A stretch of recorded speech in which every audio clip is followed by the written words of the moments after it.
Buenas noches, hermanos. Vamos a tener un poquitito de paciencia, como es la primera noche, ajustando el videoproyector nuevo que el pastor lo compró, lo vamos a estrenar. Muy bien. Bien, hermanos, el tema de hoy se titula Conocer a Jesús. Amén. ¿Qué dice Juan 17:3? Es un texto muy conocido, pero vamos a leerlo por bien de las visitas.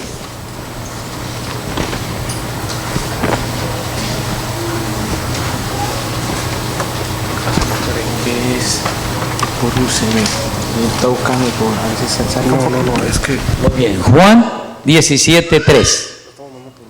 Es muy conocido. Dice la Escritura, por bien de las visitas queremos leerlo.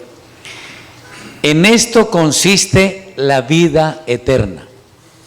En otras versiones dice, esta es, pero qué lindo saber en qué consiste la vida eterna.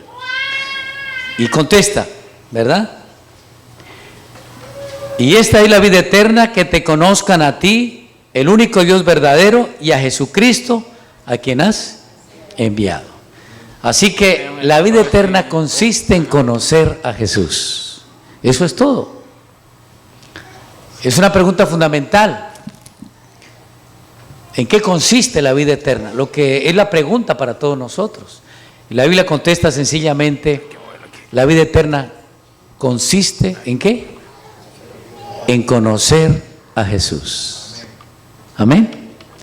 Vamos ahora a Juan, el capítulo 12. ¿Vamos bien? Muy bien. Juan, capítulo 12. Hoy conocí a una linda señora de Puebla. Bienvenida. Bienvenida. Conoció a Colombia, el mejor país del mundo. Por eso me cayó bien. Después de Venezuela, ¿no? Y después de México. Bienvenida. Juan, el capítulo 12. Juan 12:20. Escuchen bien. Juan 12:20. Esperamos que todos lo busquen. Juan, el capítulo 12, versículo 20. Habían ciertos griegos, ¿saben quién eran los griegos, verdad? Un pueblo pagano. Pero en el tiempo de Jesús, muchas culturas se dieron cita para conocer a Jesús. Y entre esos habían unos griegos, dice la Escritura. Dice, habían ciertos griegos entre los que habían subido a adorar en la fiesta. Estos pues se acercaron a Felipe, que era de Betsaida de Galilea, y le rogaron diciendo, Señor, queremos ver a Jesús. La pregunta es, ¿cuántos quieren ver a Jesús? ¿Cuántos quisieran ver a Jesús? Qué lindo sería ver a Jesús, ¿verdad? No sé cuántos han visto a Jesús, pero lo más hermoso que puede existir en esta vida es ver a Jesús. ¿Saben? En mi niñez, yo les dije esta mañana que toda la vida le he pasado en la iglesia, ¿no? Primero, cuando estuve de monaguillo de los 6 años en adelante, 6 años. El sueño de mi papá es que yo fuera sacerdote. Yo nací en un lugar parecido a Guanajuato, un lugar muy religioso, catedrales inmensas, hermosas, enchapadas en oro. Y el sueño de todo boyacense son 2 sueños. A ver, los padres dicen, o va a ser sacerdote, mi hijo, o va a ser ciclista. Entonces, lo que primero le compra a un padre boyacense a su niño es un triciclo, para que aprenda a manejar la bicicleta desde pequeñito. Y hay muchos ciclistas en mi estado, es famoso, el Tour de Francia. Si no hay un boyacense, el Tour de Francia no es importante. Son famosos, se llaman los escarabajos colombianos. Para subir somos tremendos en la bicicleta. De hecho, mi primo, Fabio Parra, que estuvo en el Tour de Francia, fue su campeón, ¿no? Pero mi papá me compró la bicicleta, el triciclo, pero se dio cuenta que de pronto yo no iba a ser buen ciclista. Así que dijo, bueno, el segundo sueño es que sea sacerdote, porque tengo 2 primos sacerdotes y tengo algunas primas que son monjas también. Así que él dijo, bueno, si no es ciclista, que sea sacerdote. Desde pequeñito me llevaba a la iglesia, desde los 4 años. A los 5 años me empezó a llevar a las 5 de la mañana a la iglesia. El sacerdote me vio que yo los domingos no fallaba y que yo era muy atento, así que me llamó y dice, ¿quién es tu papá? Y yo le mostré, dice, Señor, usted no quiere que su hijo sea un monaguillo. Y mi papá pensó así, bueno, por algo se empieza, ¿verdad? Para llegar a ser sacerdote hay que ser monaguillo, ¿verdad? Así que, hermanos, hice el curso de monaguillo. A ver, esto estamos, disculpe que... No. Esa no me la sé, pastor. ¿Esa? No, es sencilla. Ok, ¿ya? Bien. A ver, ¿dónde íbamos? Iba a ser monaguillo, pero que... Hice el curso monaguillo. Yo me puse muy feliz. Pero después de que terminé el curso me dijo, hay que hacer la primera comunión. Para mí era emocionante eso. Así que, hermanos, yo hice la primera comunión a los 7 años y medio. Pero había algo que me impresionaba en la iglesia. Yo veía muchos cuadros de Jesús, de diferentes formas, ¿no? En diferentes estados Jesús. Y yo me preguntaba como niño, ¿cómo es realmente Jesús? Porque decía, de tantos Jesús que hay, ¿cuál de ellos es Jesús? Yo era el primero que llegaba a la iglesia, prendía en ese tiempo las lámparas y era el último que salía, apagaba las lámparas. Rápidamente me nombraron jefe de monaguillos, así que yo era el jefe de monaguillos. Pero me quedaba contemplando los rostros de Jesús, me impresionaba mucho. A veces la piedad, me impresionaba sufriendo Jesús. En otros cuadros veía a Jesús casi sonriendo. Aunque los cuadros sonriendo de Jesús pasaron, fue muy después. Así que una noche yo le dije al Señor, Señor, realmente cómo tú eres. Antes de comulgar, yo quiero saber realmente cómo tú eres. Es difícil. Y yo rezaba al Señor, en lo que sabía rezar. Así duré rezando muchos días. Y una noche, unos 15 días antes de la primera comunión, tuve un lindo sueño. Soñé con Jesús. Y lo lindo de ese sueño, hermanos, es que Jesús me habló a mí. Pero aparte de hablarme, me dijo el nombre. De hecho, hermanos, qué sueño más hermoso. Al otro día me desperté, no le conté a nadie, solo le conté a mamá. Las mamás guardan secretos. Le dije, mamá, no le cuentes a nadie, solo sepas que soñé con Jesús, y le conté todo. En el sueño Jesús me dijo, Carlos, yo guiaré tu vida. Y eso se me quedó en mi corazón y en mi mente todo el tiempo. Yo guiaré tu vida. Pero el rostro de Jesús, escuchen bien, después de esa noche me puse a buscar por todos lados rostros de Jesús para encontrar el rostro que yo había visto en el sueño. Porque los que veía en la iglesia, ninguno se parecía. Fui a las librerías en busca de los cuadros que había y le preguntaba, muéstrame todos los cuadros que tienes. Y me sacaban varios. Yo los compraba, los iba coleccionando. Porque dije, algún día voy a encontrar el cuadro que más se parezca a Jesús. Y saben, esta es la hora que no lo he encontrado. Jesús es muy hermoso. Más de lo que usted se imagina. Sin embargo, hermanos, como no encontré,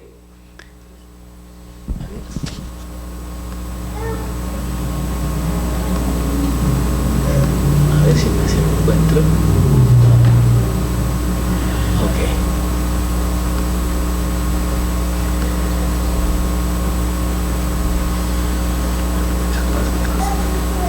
¿Cómo?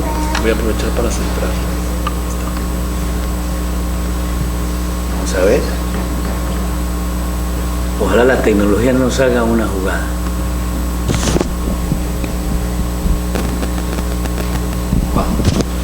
Pastor, ayúdeme porque aquí yo... ¿Qué quiere pasar? Sí, pero no sé por qué. No lo deja pasar, la verdad. No, ¿por qué me sale así? No importa. Ah, no importa, usted dele. Ahí se ve, atrás Quiero está. que sea grande. Ok, atrás está viendo Está perfecto. grande, ¿verdad? Sí. Ah, bueno. Aquí lo que tiene que hacer es nomás. Miren, me puse a revisar la historia de los Jesús y la colección que yo hasta ahora había tenido. Tengo algunos aquí, no todos. Encontré que para el tiempo de los bizantinos, Jesús era el Rey de Reyes y Señor de Señores, el dueño de cuerpos y almas, la majestad del universo. Sin embargo, algo que no me gustaba era que siempre presentaban a ese Jesús, los pintores del tiempo bizantino, pintaban a Jesús como aquel Jesús como rey arrogante. Aquí estaba más o menos, pero hay otros cuadros donde aparece Jesús con una hoz y en otros con una mirada penetrante que asusta. Era el Jesús que tenía Lutero en su iglesia. Y por algo Lutero dijo, yo llegué a odiar a Jesús, porque presentaban a Jesús en los cuadros como aquel arrogante que estaba solamente pendiente quién caía en pecado para caerle encima con su justicia. Pasó el tiempo, a ver, ahora sí me ayudan, con este, ¿verdad? Y luego apareció el barroco. El tiempo del barroco era diferente. No era un rey de reyes, para el barroco era un Jesús sufriente. Y siempre presentaron a Jesús, en vez de ser un rey victorioso, era un hombre agonizante, vencido en la cruz del Calvario. Y allí fue donde se inventaron toda la historia que ustedes conocen de las penitencias, el sufrimiento, porque la gente creía que entre más se sufría y más pobre fuese, más rápido se ganaba el cielo. Ese era el concepto del tiempo del barroco. Y por eso el cuadro de Jesús sufriente tuvo un gran auge. Sin embargo, no se parece al Jesús que yo soñé. Jesús es más hermoso todavía. Pero aparecieron otros. Vino la época, la revolución de la agricultura. Y entonces, por eso, cada cultura ha tenido su propio Jesús. Y si yo le pregunto a usted, ¿qué en su mente, cuál es la imagen que tiene de Jesús? Aquí todos los que hayamos, o hay conmigo, van a decir cada uno un concepto, una imagen de Jesús. Me temo que muchos, siendo que Dios nos creó a la imagen y semejanza, es lo que dice el himno tema, nosotros hemos creado nuestro propio Jesús, física y espiritualmente. Porque aquí está revelado en los pintores cómo presentaban a Jesús. Ustedes ven en la historia. Estos que eran agrícolas, agricultores, pastores de ovejas, pensaron: Jesús no es un rey de reyes arrogante, tampoco es un moribundo. Jesús es el buen pastor, basados en la Biblia. Y este Jesús gustó mucho. Jesús el buen pastor, que da su vida por sus ovejas. Muy bien, pero vinieron otras culturas. Vino un Jesús anglosajón. Los anglosajones pintaron su propio Jesús y también tuvo el auge por todos lados. En Colombia hay un Jesús que es el Sagrado Corazón, es el país del Sagrado Corazón, y ese es el Jesús que está allí. Como yo soy colombiano, el rostro de Jesús era diferente, pero el corazón que tiene este Jesús lo tenía ahí, por alguna razón. Yo creo que el Señor se adapta, ¿no? El Señor da los sueños en base a las culturas también, ¿no? El rostro sí era diferente, hermoso el rostro, dulce, ustedes no se imaginan. Pero eso del corazón sí lo tenía allí, y eso me impactó. Tal vez porque como yo soy colombiano, ¿verdad? Y el Sagrado Corazón es el que se venera allá. También tuvo su auge. Este es otro Jesús, más holandés. Los holandeses pintaron su propio Jesús también. Y también se difundió por todo el mundo este Jesús. Pero vino otro Jesús. Ese se le conoce como el Jesús guerrillero. Para todos hay. Todo mundo tiene su propio Jesús. Los centroamericanos en las épocas de la guerra de El Salvador, no sé aquí hay salvadoreños, en esas guerras fuertes que hubo en Centroamérica, Guatemala, en fin, los guerrilleros dijeron, Jesús fue el primer guerrillero que hubo en el mundo. Y entonces pintaron a un Jesús, no encrispado sus manos en la cruz, pero ¿sabe cómo lo pintaron? Con una metralleta y con el pelo alborotado. En ese tiempo surgieron los hippies, ¿se acuerdan los hippies algunos? Y gogós, gogó y yo. ¿Cuántos se acuerdan de esa época? El pastor Quintero no puede hablar de eso, porque es muy joven el pastor, ¿verdad? No lo vivió. Yo llegué a la iglesia como gogó. Sí, yo llegué como gogó a la iglesia. Pelo largo, pantalón botacampana, zapato alto, plataforma. Les quiero decir algo, la Junta no votó mi bautismo. La Junta dijo, ese mechudo va a dañar a todos los jóvenes de la iglesia. Así que el pastor se echó una bronca encima. Me bautizó en contra de la Junta. Él nunca me lo dijo. Nunca me lo dijo. Porque si él me lo hubiera dicho, yo me hubiera bautizado. Pero hermanos, antes de yo venirme, el pastor ya jubilado se sentó ahí y me dice, Carlos, te tengo que contar una historia. Y me contó la historia. Juntos lloramos. Porque yo estaba ahí, era el director de jóvenes de la Unión Colombiana. El mechudo que él había bautizado. Era un pastor muy sabio. De paso, el bautismo es prerrogativa del pastor. Lo que la iglesia vota es, no el bautismo. La iglesia vota la aceptación como miembro de iglesia. El bautismo es prerrogativa del pastor. Claro, eso sería terrible que una junta decidiera si la persona se bautiza o no. Es el Espíritu Santo el que nos lleva. ¿Correcto? Bueno, no hay tiempo para explicar, no van a entender mal. Esta mañana algunos me entendieron mal. Espero que no me sigan entendiendo mal. Pero vino otro Jesús, hermanos, todavía más americanizado, ojos azules. Pero ese no es Jesús. No. Por hermoso que es. Vino otro, ¿recuerdan de este? Mel Gibson tuvo su propio Jesús en la película. Tremendo. Mel Gibson se quedó corto en esa película. La gente criticó a Mel Gibson porque dijo, fue cruel. La película fue muy cruel, sangrienta. Pero así fue y mucho más que eso. Es más, vamos a ver después en otro tema, cómo Jesús fue crucificado desnudo. Los pintores nos lo pintan crucificado cubriendo sus partes íntimas. La hermana Juan de toda la gente dice que fue crucificado ¿cómo? Desnudo.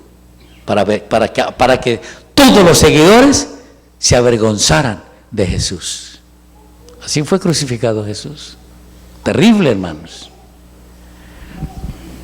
Pero hay más.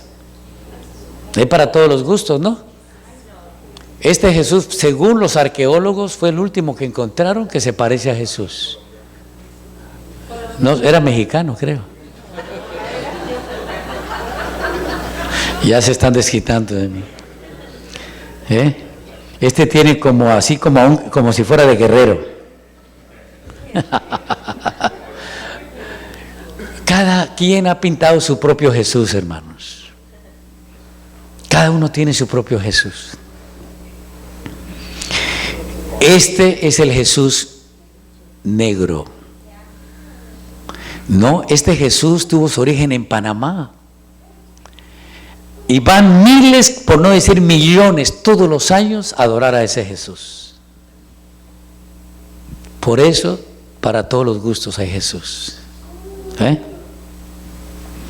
Me imagino a Jesús riéndose, ¿no? Todos los Jesús que la gente tiene. Este es el Jesús hindú, el indio, hindú. También los hindús tienen su propio Jesús. Los hindú cristianos que se han convertido tienen su propio Jesús. Pero Jesús no es ese, hermanos.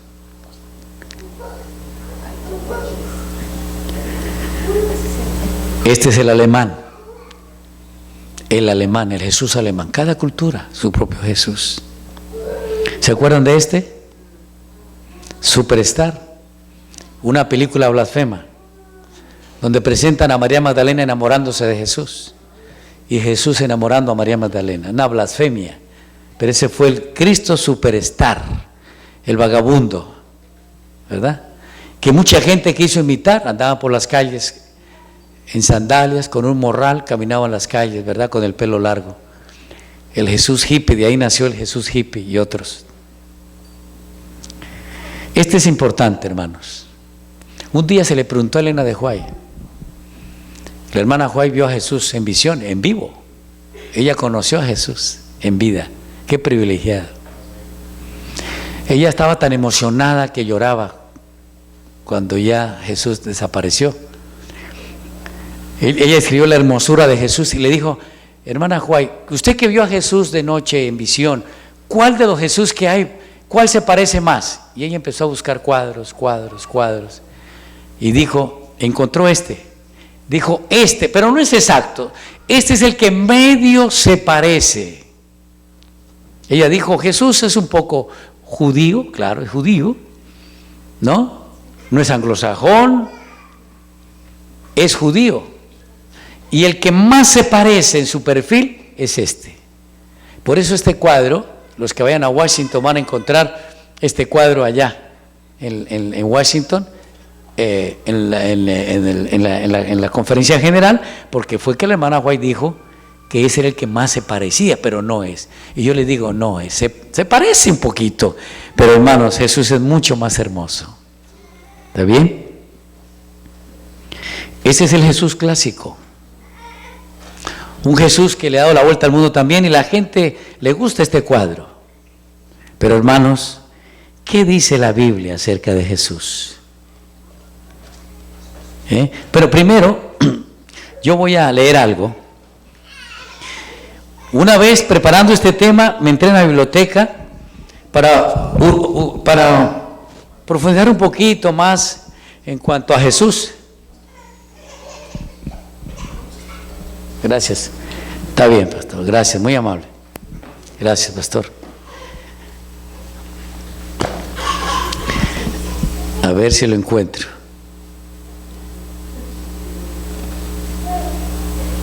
Ok, a ver. Sí, aquí está. Encontré un documento valioso. Algunos lo afirman que existe, otros dicen que fue un invento, pero igual yo lo titulé El retrato hablado de Jesús. Muchas enciclopedias encuentran esta carta, ¿no? Según dicen que fue escrita por Publio Lentulus, el presunto gobernador de Jerusalén. A pedido del César le dijo, cuénteme quién es Jesús de Nazaret. Y entonces el gobernador le escribió lo siguiente: Su Majestad, apareció en nuestros días y vive un hombre de gran poder llamado Jesucristo. El pueblo lo llama profeta de verdad y sus discípulos dicen que es el Hijo de Dios. ¿Saben? Resucita a los muertos, cura a los enfermos. Es de estatura un hombre de talla más bien elevada y bien proporcionada. Tiene un rostro venerable, de modo que el que lo mira siente a la vez amor y respeto. Sus cabellos son del color de la avellana, lisos hasta las orejas, pero por debajo ondulados, con un ligero reflejo azulado y brillante, flotando sobre sus hombros. Están divididos en dos sobre la cabeza al estilo de la gente que vive en Nazaret. Su frente es lisa y serena, su rostro sin arrugas, sin manchas, embellecidos por una tez ligeramente rosada. Su nariz y su boca son sin defecto. Su barba es abundante, intacta, del color de los cabellos, corta, dividida en dos en la barbilla. Su aspecto respira sencillez y madurez. Sus ojos son cambiantes y brillantes. Es terrible cuando reprende, pero dulce y amable en sus reproches. Agradable, sin dejar de ser grave. No se le ha visto reír jamás, pero a veces llora. Su corte es esbelto y firme, sus manos y sus brazos son bellos. Su conversación es grave, rara, modesta, es el más bello de los hijos de los hombres. Esa fue la carta que se le envió a César. Pero ¿qué dice la Biblia en cuanto al físico de Jesús? ¿Habrá algo? Ahora les digo, por más que les parezca hermoso, Jesús es mucho más hermoso. Hubo teorías que dijeron que Jesús era jorobado, basados en Isaías 53, donde dice que sin atractivo alguno, mala interpretación, ¿verdad? Una mala sexes. Allí no se está refiriendo al físico de Jesús, sino a la parte pomposa, que no era rico, ni millonario, ni llamaba la atención, ¿verdad? Pero veamos qué dice el libro de Cantares. Cantares tiene una hermosa descripción. Cantares. ¿Saben? Las cualidades de Salomón representan típicamente, hermanos, tipológicamente, las cualidades espirituales de Jesús. Vamos a ver eso en Cantares 6, el versículo 10 en adelante. A ver, perdón, 5:10, dije mal. Cantares 5:10, escuchen bien. Cantares 5:10. Mi amado es blanco y sonrosado, distinguido entre 10,000. Repito, no es literal, solamente que la inspiración divina quiso plasmar la belleza del carácter de Jesús a través de las cualidades físicas de Salomón. ¿Está bien? O sea, la belleza de Jesús, es cierto que era hermoso, el más bello de todos, el Hijo de Dios, engendrado por el Espíritu Santo, ¿se imaginan? No había defecto en él, ni físico, ni menos espiritual, nada. Pero la inspiración dejó este párrafo para que veamos a través del físico de Salomón las cualidades espirituales de Jesús. Y miren, mi amado es blanco y sonrosado, distinguido entre 10,000, por eso se llama entre 10,000, ¿no? El deseado de todas las gentes. Su cabeza es oro fino, sus cabellos crespos, negros como el del cuervo, sus ojos como palomas, que junto a arroyos de agua se bañan en leche. Están a la perfección colocados, sus mejillas eran permeadas con especies aromáticas, son como fragantes flores, sus labios lirios que destilan mirra, sus manos anillos de oro engastados en jacintos, su cuerpo claro marfil de zafiros, sus piernas columnas de mármol fundadas sobre basas de oro fino, su aspecto como el Líbano, esbelto cual los cedros, su paladar es dulcísimo y todo él codiciable. Esa es la descripción poética, ¿verdad?, de Salomón, pero transcrita a las cualidades espirituales de Jesús. Salomón también en otra parte, en el libro de los Salmos, el capítulo 45, dejó una descripción también de Jesús. Salmos 45, versículo, vamos a leer desde el 1 en adelante. Salmos 45, 1 en adelante. Rebosa mi corazón, palabra buena. Dirijo al rey mi canto. Mi lengua es pluma de escribiente muy diestro.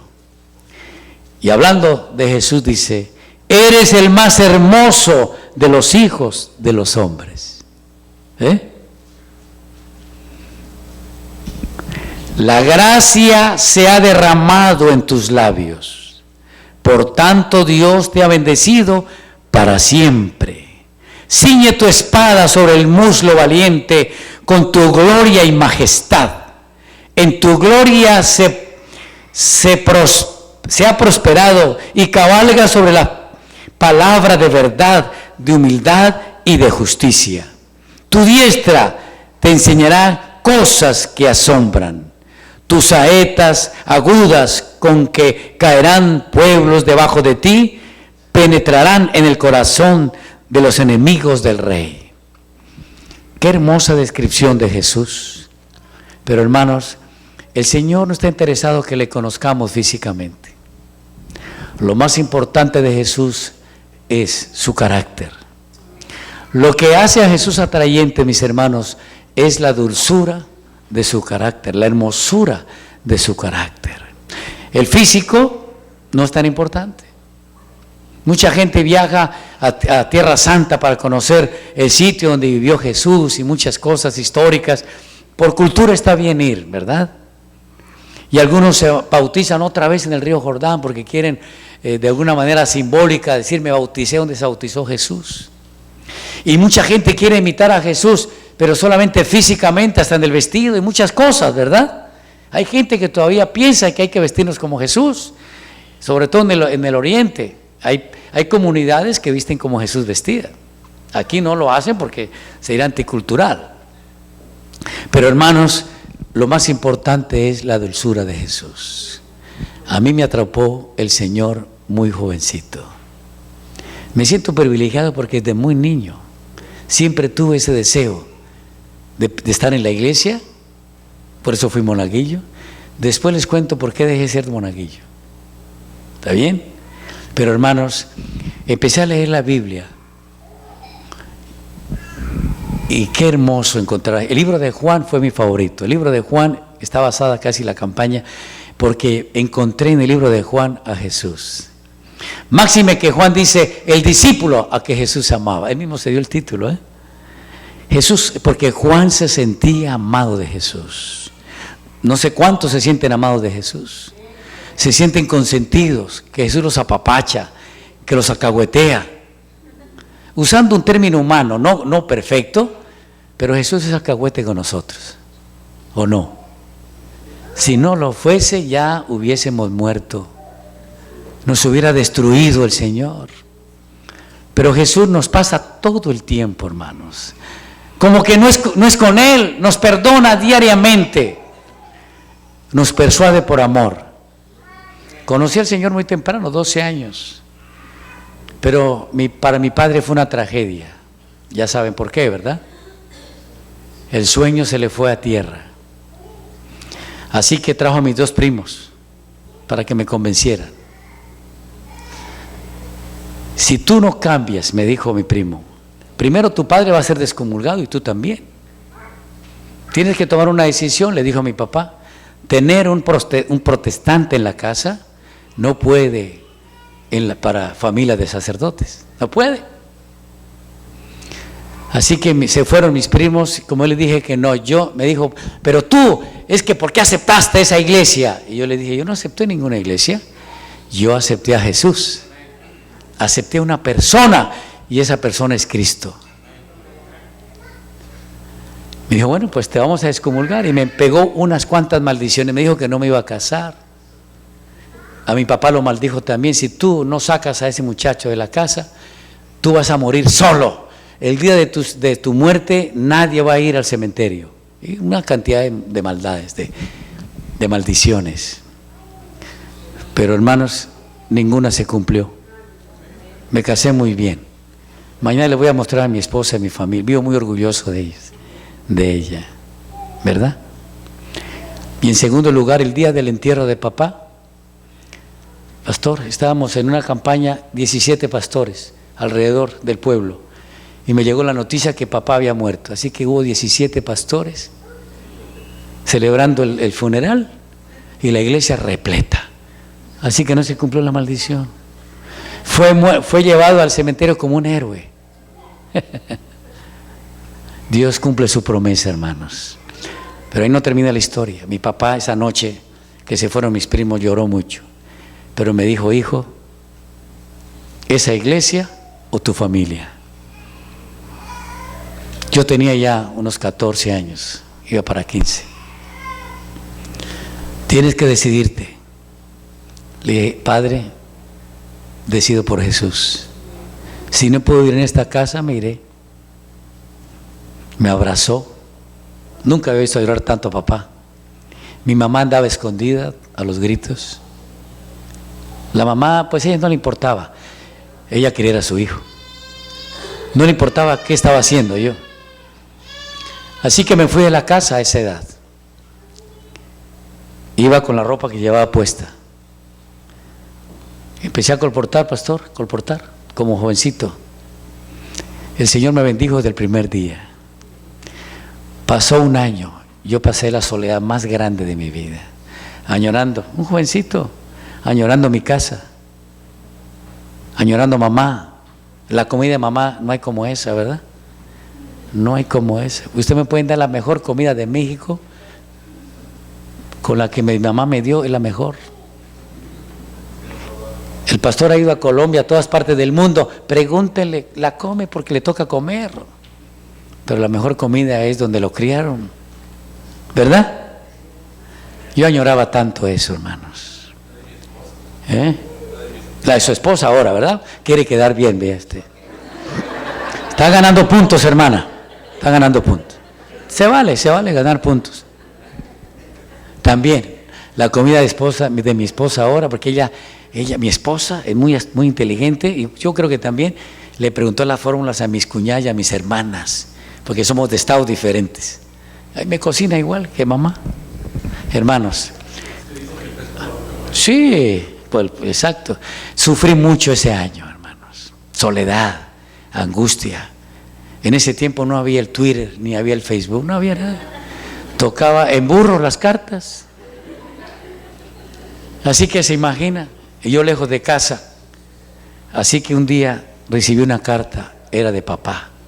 ¡Wow! Mi papá me escribió, si él me había desterrado de la casa. Y decía lo siguiente, hermanos: hijo, gracias a tu valor, me puse a estudiar la Biblia. ¿Por qué mi hijo nos había cambiado? Y empezó a estudiar la Biblia y el Espíritu Santo empezó a obrar en él. Encontró el mensaje. Encontró el sábado. Encontró todo lo que la Biblia está, claro. Y él buscaba lo que yo guardaba, porque él sabía que yo guardaba el sábado, tantas cosas, que no comía puerco, todo. Y él empezó a buscar y se fue convirtiendo. Así que llamó a mamá y le dice: mi amor, nuestro hijo tiene razón. Así que en la carta al final decía: mañana nos vamos a bautizar con tu mamá. ¿Será que puedes venir? Wow. Pero yo miré la fecha. No era Twitter, hermanos. El burro se demoró. 15 días había pasado. Me fui así como estaba. Tomé el bus y me fui, hermanos. Wow. Qué camino más largo, hermano. Desesperado. Quería abrazar a ese padre, a esa madre. Somos 9 hijos y uno que adoptamos 10. Por cierto, un venezolano. Pero hermanos, cuando llegué allí en mi casa, wow, qué sorpresa. Mi papá ahora. Y el pastor lo había nombrado ya de diácono. Era un líder, mi papá era un líder. Era diácono a los 15 días. Hermanos, qué hermoso, ¿verdad? A veces hay que perder la familia para ganarla. Cuando uno, por eso el que no deja padre y madre, no es digno de mí. Mi padre murió en la fe, mamá también. Qué lindo es. Fui el hombre más feliz.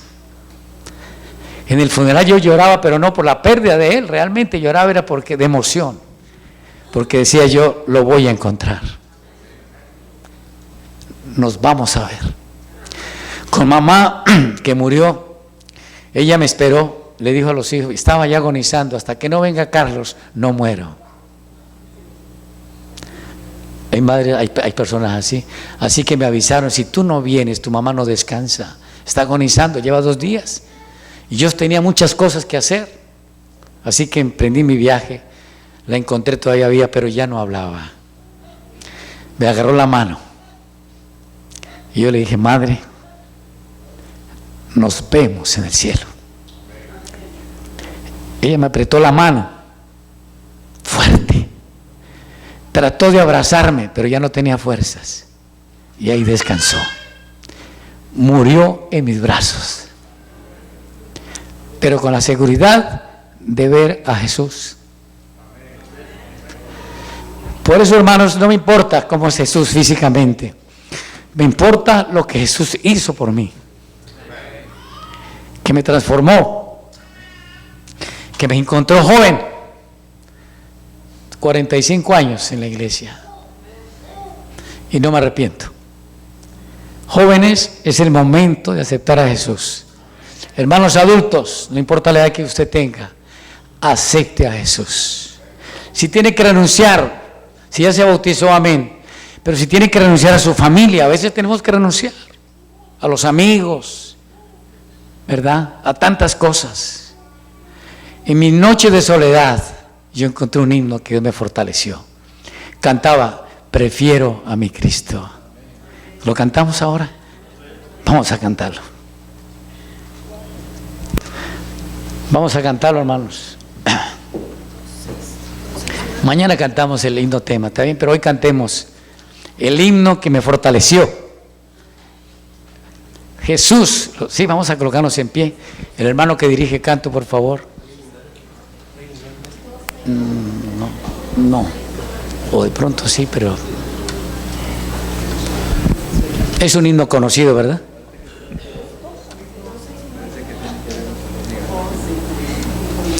Jesús quiere estar en el timón de tu vida. Hasta aquí el Señor me ha traído, hermanos. Yo vine de Colombia a este país con llamado. No lo busqué. El Señor me trajo. Himno número 269. El Señor me trajo para una obra. No sé por qué llevo 16 años. No se asusten, ¿no? Con el pastor. Llevo 16 años en la iglesia. No sé por qué no me quieren cambiar.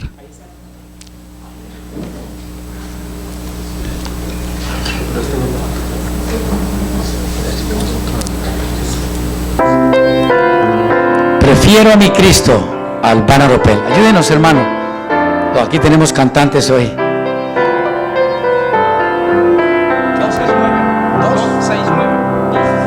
269, por favor. 269.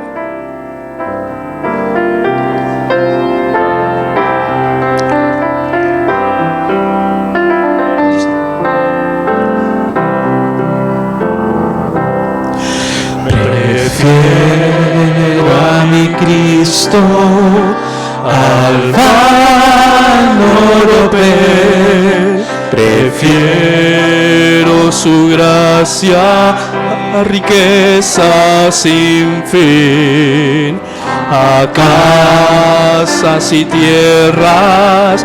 Prefierole a él, será de mi alma fuerte paladín. Antes que ser rey de cualquier nación y en pecado gobernar,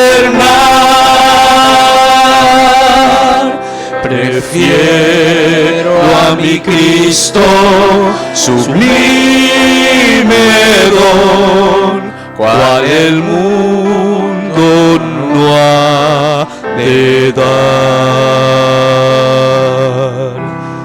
No quiero el aplauso del mundo falaz, prefiero en las filas de Cristo servir. La fama del mundo es liviana y fugaz, prefiero por siempre a Jesús seguir. Antes que ser rey de cualquier nación y en pecado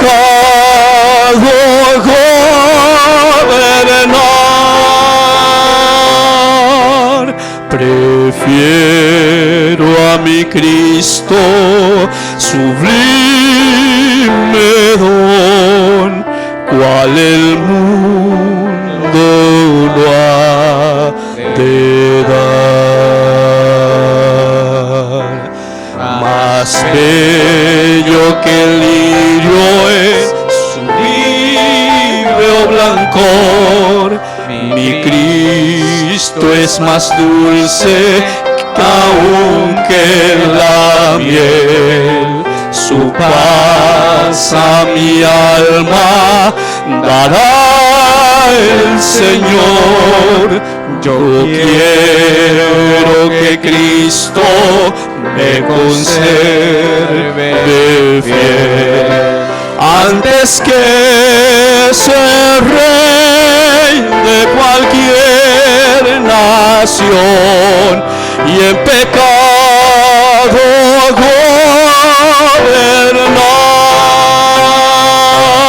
gobernar, prefiero a mi Cristo sublime don, cual el mundo no ha de dar. Bien, hermanos. Sonido.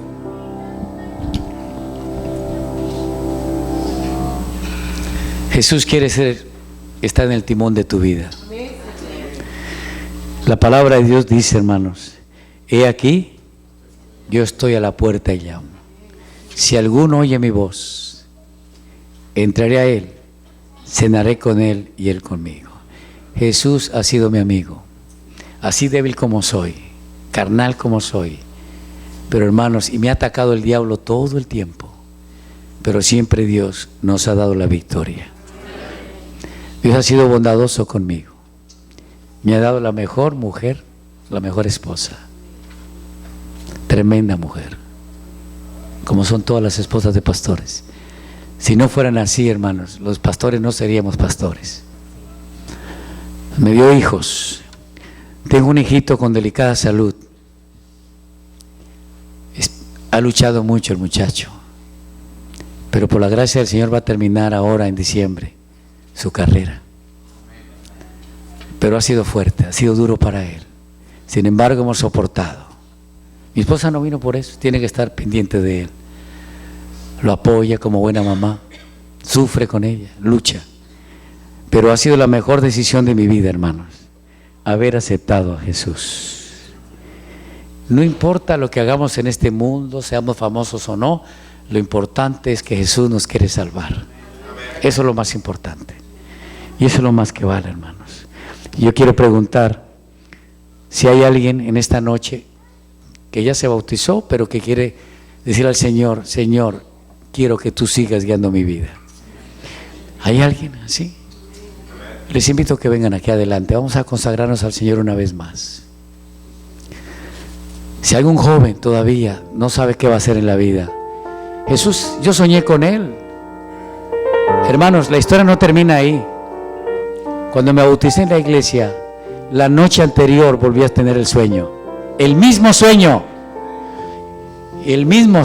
Y Jesús se presentó, el mismo Jesús, las mismas palabras. Carlos, yo guiaré tu vida. Hermanos, y Dios ha guiado mi vida hasta aquí. Amén.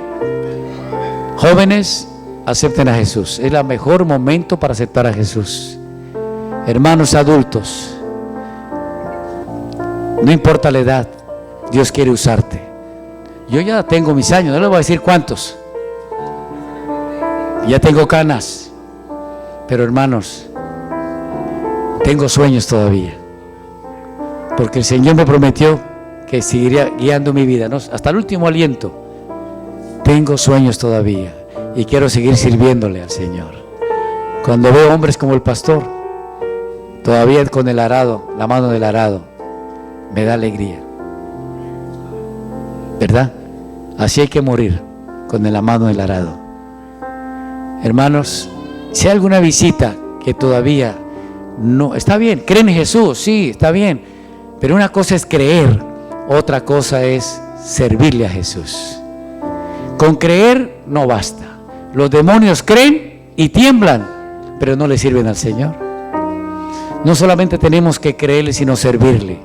Yo invito a todas las visitas que están aquí, que tomen una decisión firme, con un compromiso de no solo conformarse con creer en Jesús, sino servirle a Él. No importa la edad que tengan, el Señor los quiere usar. El Señor los va a seguir usando. Oremos. Bondadoso y amante Padre que estás en los cielos, Padre Celestial, gracias por Jesús. Nos diste el regalo más hermoso que tú nos hayas dado. Enviaste a tu Hijo que estuvo dispuesto a renunciar al trono, a la gloria en el cielo, y estuvo dispuesto a humanarse, venir aquí para que lo trataran mal, lo escupieran, lo ultrajaran por amor a nosotros. ¿Con qué te pagaremos, Señor? Tanta bondad, tanto sacrificio. El cielo se puso en riesgo cuando tú abandonaste el cielo y viniste a este planeta, Señor, lleno de pecadores, de ingratos, porque tú viniste a los suyos y los suyos no lo conocieron, no le respondieron, sino que lo mataron vilmente en una cruz del Calvario. Señor Jesús, te pedimos perdón. Siendo niños, jóvenes, adultos, quizá no te hemos servido como debiera ser. Señor, te abrimos nuestro corazón en esta noche para que entres a nuestro corazón y aprendamos de ti, no tanto el físico, pero Señor, la dulzura, la hermosura de tu carácter, y que tú seas nuestro ejemplo, que sea nuestro modelo, oh Señor Jesús, para entonces, aunque nunca vamos a lograr, nunca vamos a llegar a la estatura tuya, por toda la eternidad vamos a estar en la lucha de asemejarnos a ti, Señor, por lo menos que logremos la semejanza del carácter que tú quieres para que vayamos al cielo. Danos una noche de paz, de tranquilidad. Consagra a todos estos hermanos, que esta semana sea diferente, sea especial, que en vez de la noche de conferencias, si no pueden venir, que estén orando, pero que hagan todo el esfuerzo de venir. Que no sea el televisor, que no sea nada que les estorbe cualquier programa de venir a la iglesia. Y esta semana no hacerla común y corriente, sino hacerla muy especial al encuentro contigo, Señor. Bendícenos y guárdenos. Bendice a cada visita que está con nosotros en esta noche. Sé con ellos. Ellos están buscando, son sinceros, te aman. Señor, que ellos también puedan ser alcanzados por ti. De hecho, tú tienes los brazos abiertos. Tómalos, acójalos y sé con ellos. Bendícelos, oh Señor, y bendícenos al salir. Te lo pedimos en el nombre de Jesús. Amén, Señor. Amén.